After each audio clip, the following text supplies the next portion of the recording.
Hi friends, welcome to stunning moms. ಬನ್ನಿ ಮಕ್ಕಳೇ, ಈ ದಿನ ನಾವು ಅಕ್ಷರಾಭ್ಯಾಸ ಹಂತ 2 ನೋಡೋಣ.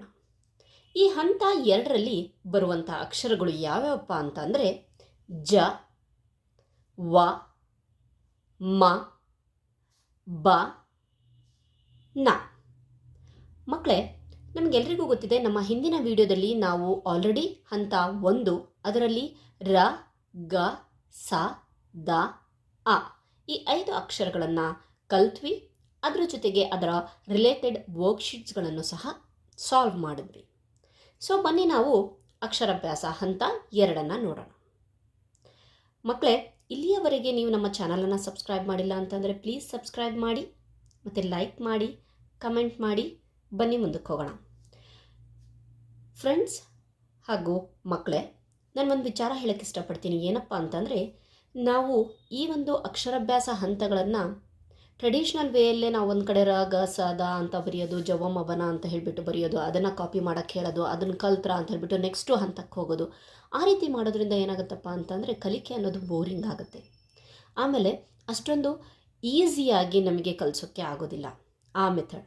ಬಟ್ ಇಲ್ಲಿ ನಾವು ವರ್ಕ್ಶೀಟ್ ಮೂಲಕ, ವರ್ಕ್ಶೀಟ್ಗಳು ಕಲರ್ಫುಲ್ ಆಗಿರುತ್ತೆ. ಸೊ ಇದನ್ನು ಬಳಸೋದ್ರಿಂದ ನಾವು ಈಸಿಯಾಗಿ ನಮ್ಮ ಒಂದು ಕೆಲಸವನ್ನು ಮಾಡಬಹುದು. ಆಮೇಲೆ ಮಕ್ಕಳಲ್ಲಿರುವಂತಹ ಕಲಿಕೆ, ಅದೇನು ಕಲಿತಾರಲ್ಲ ಆ ಕಲಿಕೆ ಅನ್ನೋದು ಪರ್ಮನೆಂಟ್ ಆಗುತ್ತೆ. ಅದಂತೂ ಡೆಫಿನೆಟಾಗಿ ಹೇಳಬಲ್ಲೆ. ಬನ್ನಿ ನೋಡೋಣ ಈ ಒಂದು ವರ್ಕ್ಶೀಟಲ್ಲಿ ಏನಿದೆ. ಅಕ್ಷರಾಭ್ಯಾಸ ಹಂತ 2 ಜ, ವ, ಮ, ಬ, ನ.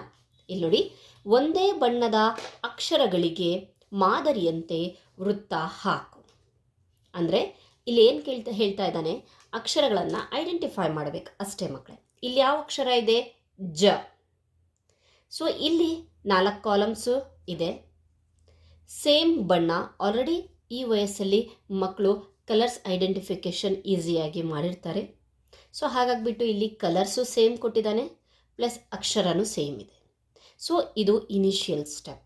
ನಾವು ಮಕ್ಕಳಿಗೆ ಸ್ಟಾರ್ಟಿಂಗಲ್ಲೇ ಒಂದು ಜ ಅನ್ನೋ ಅಕ್ಷರನ ಬರೆದ್ಬಿಟ್ಟು ಇದು ಜ ಜ ಜ ಜ ಅಂತ ಹೇಳಿಬಿಟ್ಟು ಕಲಿಸಿದ್ರೆ ಅವನಿಗೆ ಕಷ್ಟ ಆಗುತ್ತೆ.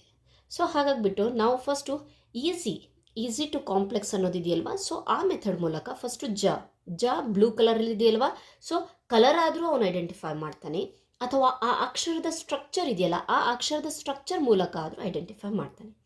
ಸೊ ಮಕ್ಕಳ ಇಲ್ಲಿ ನೋಡಿ, ಇಲ್ಲಿ ಜ ಇದೆಯಲ್ವಾ, ಇಲ್ಲಿ ಬ್ಲೂ ಕಲರ್ ಇದೆಯಲ್ವಾ ಜ. ಸೊ ಇಲ್ಲೂ ಸಹ ಬ್ಲೂ ಕಲರಲ್ಲಿರುವ ಅಕ್ಷರನ ಐಡೆಂಟಿಫೈ ಮಾಡಿ, ಅಥವಾ ಸೇಮ್ ಅಕ್ಷರ ನೋಡಿದ್ರೆ ಗೊತ್ತಾಗುತ್ತಲ್ವಾ, ಇದೇ ಸೇಮ್ ಅಕ್ಷರ ಎಲ್ಲಿದೆ, ಇಲ್ಲಿದೆ, ಹೌದು, ಇಲ್ಲಿ ರೌಂಡ್ ಅಪ್ ಮಾಡಿದ್ದೀವಿ. ಇದು ಅಲ್ಲ, ಇದು ಹೌದು, ಇದು ಇದ್ರ ಥರನೇ ಇದೆ, ಬಟ್ ಇದು ಅಲ್ಲ, ನೋಡಿ ಸ್ವಲ್ಪ ಚೇಂಜ್ ಇದೆ ಅಲ್ವಾ. ಸೊ ಹೀಗೆ ನೆಕ್ಸ್ಟ್ ಅಕ್ಷರ ಬರ್ತೀವಿ ನಾವು. ಈ ಅಕ್ಷರನ ನಾವು ವ ಅಂತ ಹೇಳ್ತೀವಿ. ವ ಇಲ್ಲಿ ನೋಡಿ, ಇದು ರೆಡ್ ಕಲರಲ್ಲಿದೆ ಅಲ್ವಾ. ಇಲ್ಲಿ ಯಾವುದು ರೆಡ್ ಕಲರಲ್ಲಿದೆ ಈ ಬಾಕ್ಸ್ಗಳಲ್ಲಿ? ಇಲ್ಲಿ ಇದು ರೆಡ್ಡು, ಇದು ರೆಡ್. ಅಷ್ಟೇ ಅಲ್ಲದೆ ಇಲ್ಲಿ ನೋಡಿ, ವ ಅನ್ನೋದು ಸೇಮ್ ಹೋಲಿಕೆ ಆಗಿರುವಂಥ ಅಕ್ಷರಗಳು ಯಾವುದ್ಯಾವುದಿದೆ ಇದರೊಳಗಡೆ, ಈ 4ರಲ್ಲಿ ಇವೆರಡು. ಸೊ ನಾವು ಇದನ್ನು ವ ಅನ್ನೋದನ್ನು ನಾವು ರೌಂಡ್ ಅಪ್ ಮಾಡಬೇಕು.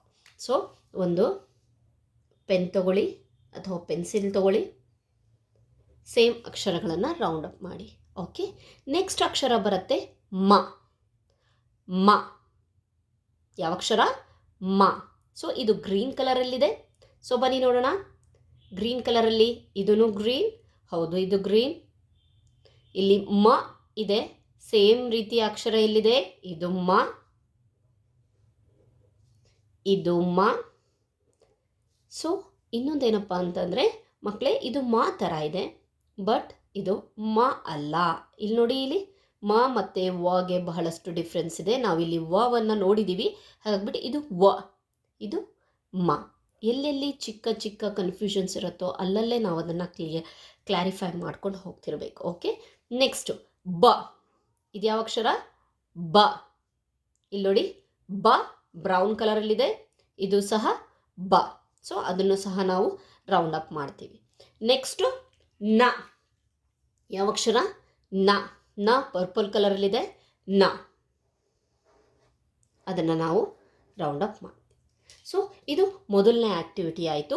ಅಕ್ಷರಗಳಿಗೆ ಮಾದರಿಯಂತೆ ವೃತ್ತವನ್ನು ಹಾಕು. ಸೇಮ್ ಬಣ್ಣದ ಅಕ್ಷರಗಳನ್ನಷ್ಟೇ ನಾವಿಲ್ಲಿ ಹೇಳಿರೋದು. ಓಕೆ, ಈಗ ನೆಕ್ಸ್ಟ್ ಬರೋಣ ಮೇನ್ ಪಾರ್ಟ್, ಅಕ್ಷರಗಳನ್ನು ಕಲಿಸೋದು. ಈ ಹಂತದಲ್ಲಿ ಬರುವಂತಹ ಅಕ್ಷರಗಳನ್ನು ಕಲಿಸೋದು. ಈ ಕೆಳಗಿನ ಅಕ್ಷರಗಳನ್ನು ಹೇಳುತ್ತಾ ಬಾಣದ ಗುರುತಿನಂತೆ ಕೈ ಬೆರಳಾಡಿಸು ಅಂತ. ಅಂದರೆ ಈ ಅಕ್ಷರ ಮೊದಲನೇದಾಗಿ ಫಸ್ಟ್ ನಿಮಗಿದು ಇಂಟ್ರೊಡ್ಯೂಸ್ ಆಗ್ತಾ ಇದೆ. ಸೊ ಹಾಗಾಗಿಬಿಟ್ಟು ನಾವೇನು ಮಾಡಬೇಕು, ಇದೇ ಅಕ್ಷರದ ಮೇಲೆ ಬಾಣದ ಗುರುತನ್ನು ತಗೊಂಡು ನಾವು ಅದನ್ನು ಸೇಮ್ ಎಲ್ಲೆಲ್ಲಿ ಬಾಣದ ಗುರುತು ಹೋಗಿದೆಯೋ ಹಾಗೆ ಕೈಯನ್ನು, ನಮ್ಮ ಒಂದು ಬೆರಳಿದೆಯಲ್ವ ಆ ಬೆರಳನ್ನು ಅದರ ಮೇಲೆ ಇಡ್ತಾ ಹೋಗಬೇಕು. ಬಾಣ ಯಾವ ರೀತಿಯಾಗಿ ಹೋಗಿದೆ ಇಲ್ಲಿ ನೋಡಿ. ಫಸ್ಟು ಹಿಂಗೆ ಬಂದಿದೆ, ನೆಕ್ಸ್ಟ್ ಹೀಗೆ, ನೆಕ್ಸ್ಟ್ ಅದಾದ ಮೇಲೆ ಲಾಸ್ಟಿಗೆ ಹೀಗೆ. ಈ ಅಕ್ಷರ ಜ, ಅಕ್ಷರ ಜ. ಓಕೆ, ನೆಕ್ಸ್ಟ್ ಬರೋಣ ವ.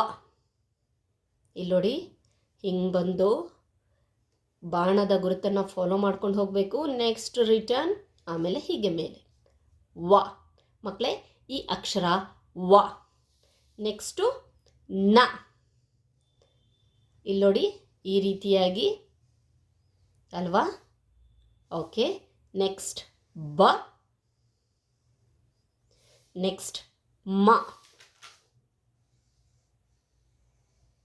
ಬಾಣದ ಗುರುತು ಈ ವರ್ಕ್ಶೀಟಲ್ಲೇ ಮಾಡಿದ್ದಾರೆ. ಸೊ ಹಾಗಾಗಿಬಿಟ್ಟು ನಮಗೆ ಅಷ್ಟೊಂದು ಕಷ್ಟ ಆಗಲ್ಲ ಯಾವ ರೀತಿಯಾಗಿ ಮಗು ಕೈಯ ಅಲ್ಲಾಡಿಸ್ಬೇಕು ಅಂತ ಹೇಳಿಬಿಟ್ಟು. ಸೊ ಹಾಗಾಗಿಬಿಟ್ಟು ನೋಡಿ, ಇದು ಅಕ್ಷರ ಜ, ವ. ಇಲ್ಲಿ ಸ್ಪೇಸ್ ಇಲ್ಲ ಅಂತ ಇಲ್ಲಿ ಮ ಅನ್ನೋದಕ್ಕೆ ಸ್ವಲ್ಪ ಜಾಸ್ತಿ ಸ್ಪೇಸ್ ಬೇಕಲ್ವಾ, ಮಾ ಇಲ್ಲಿ ಕೊಟ್ಟಿದ್ದೀವಿ. ಮ, ಬ, ನ. ಜ, ವ, ಮ, ಬ, ನ. ಆಯಿತಾ. ಸೊ ಇಲ್ಲಿ ನಾವೇನು ಕಲ್ತಿದ್ದೀವಿ ಅಂತಂದರೆ, ಈ ಒಂದು ಸ್ಟೆಪ್ ಆದಮೇಲೆ, ಈ ವರ್ಕ್ಶೀಟ್ ಆದಮೇಲೆ ನಾವು ಒಂದು ಹಾಳೆಯಲ್ಲಿ ಅಥವಾ ಒಂದು ನೋಟ್ಸಲ್ಲಿ 2 ಲೈನ್ ನೋಟ್ಸ್ ಆಗಿರ್ಬೋದು ಅಥವಾ ಬಾಕ್ಸ್ ಎಕ್ಸಸೈಸ್ ಆಗಿರಬಹುದು, ಅದರಲ್ಲಿ ನಾವು ಮಗುಗೆ ಜ ಅನ್ನೋದನ್ನು ಈಗ ಪ್ರಾಕ್ಟೀಸ್ ಮಾಡಿಸ್ತೀವಿ. ಈ ರೀತಿಯಾಗಿ ಬಾಣದ ಗುರುತಿನ ಮೇಲೆ ಎಕ್ಸಾಕ್ಟ್ ಆಗಿರುವಂತಹ ಮೆಥಡ್ ಇದು. ಈ ರೀತಿಯಾಗಿ ಕಲಿಸಿದ ಮೇಲೇ ನಾವು ನೆಕ್ಸ್ಟಿಗೆ ಮಗುಗೆ ಇಂಡಿವಿಜುವಲ್ ಆಗಿ ಕಲಿಸೋಕ್ಕೆ ಕೊಡಬೇಕು. ಮಕ್ಕಳ ನೀವೇನು ಮಾಡಬೇಕಪ್ಪ ನೆಕ್ಸ್ಟು ಅಂತ ಅಂದರೆ, ಒಂದು ಬುಕ್ಸ್ ಬರುತ್ತಲ್ಲ, ನೋಟ್ ಬುಕ್ಸ್ ಬರುತ್ತಲ್ಲ, ಬಾಕ್ಸ್ ಲೈನಿಂದು ಅದರೊಳಗಡೆ ಈ ಜ ಅನ್ನು ಬರೆದು ಪ್ರಾಕ್ಟೀಸ್ ಮಾಡಬೇಕು. ಇದೇ ರೀತಿಯಾಗಿ ಬರೀ ಜ ಅನ್ನೋದನ್ನೇ ಒಂದು ಶೀಟ್ ಫುಲ್ ಬರಿಬೇಕು. ನೆಕ್ಸ್ಟ್ ವ, ನೆಕ್ಸ್ಟ್ ಮ, ಬ, ನ. ಓಕೆ, ಐ ಹೋಪ್ ಈ ವಿಡಿಯೋ ನಿಮಗೆ ಭಾಳ ಹೆಲ್ಪ್ಫುಲ್ ಆಗಿರುತ್ತೆ ಅಂದ್ಕೊಂಡಿರ್ತೀನಿ.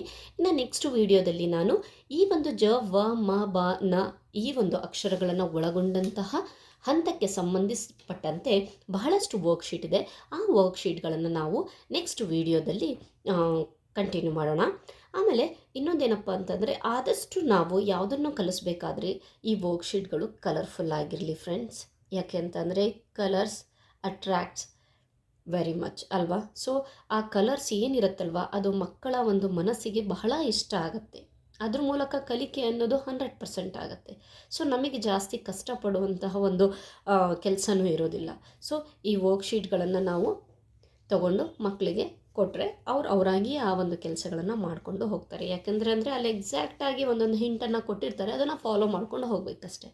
ಸೊ ಇಲ್ಲಿಯವರೆಗೆ ನಮ್ಮ ಚಾನಲನ್ನು ವೀಕ್ಷಿಸೋದಕ್ಕೆ ತುಂಬ ಧನ್ಯವಾದಗಳು. Thank you friends.